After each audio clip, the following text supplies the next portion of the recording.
Bonjour, eh bien, le 14 juin 2025, nous avons participé à une conférence organisée par la MNLE au niveau national.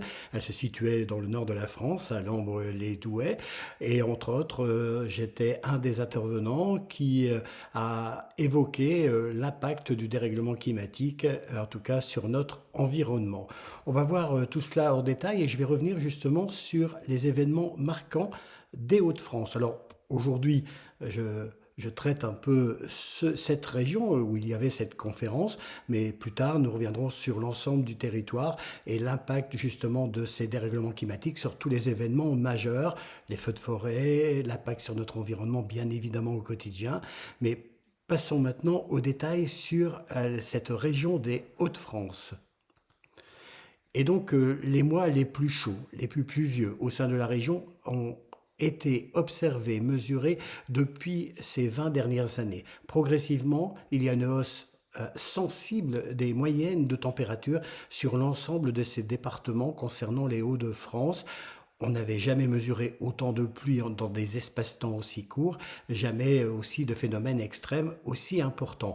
Donc on a eu une succession de mois plus chauds que la normale. On a observé des phénomènes extrêmes, des tornades, des inondations provoquées par des orages extrêmement violents. Alors des phénomènes pas forcément plus fréquents, mais beaucoup plus intenses. Tout ça, évidemment, dû au dérèglement climatique. Alors, quelques phénomènes extrêmes ont été observés ces dernières années sur l'ensemble de cette région, et d'autres en France, évidemment. Mais revenons sur la tornade de Bihucourt qui a eu lieu le 23 octobre 2022 dans le Pas-de-Calais, limite avec les régions de Picardie.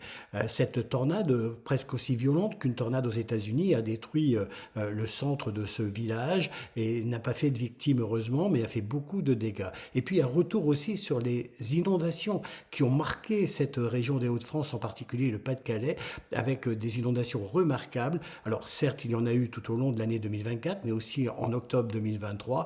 Et la situation n'est pas encore complètement rétablie. L'impact sur l'environnement est majeur sur ces secteurs. Donc une situation qui est aussi impactée par les fortes chaleurs, température supérieure à 40 degrés sur le nord Pas-de-Calais, c'était le 25 juillet 2019, 41 degrés à Dunkerque. Il y a 35 ans, on disait qu'avec ces dérèglements climatiques, on aurait pu avoir sur le littoral du nord quasiment le climat de la Méditerranée. Eh bien, on n'en est pas très loin. Alors, avons-nous les outils pour lutter contre ce changement du climat?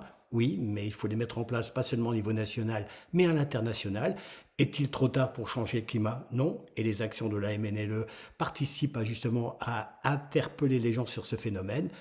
Est-ce trop alarmiste? Eh bien non, non plus, car évidemment, il faut éviter tous les discours des climato-sceptiques qui auraient tendance à dire que il fait chaud en été, c'est normal, il y a des tempêtes l'hiver, c'est normal. Alors oui, c'est normal, mais pas de cette façon aussi intense. Prochainement, on traitera l'impact sur l'ensemble du territoire de ces dérèglements climatiques, mais on reviendra aussi sur d'autres phénomènes extrêmes au cours de cette année 2025, en particulier les feux de forêt qui sont exceptionnels et les températures donc très élevées aussi sur l'île de France. Voilà, je vous souhaite passer un excellent été 2025 malgré cette chaleur, malgré les risques sur notre environnement dus à ce bouleversement climatique. À bientôt.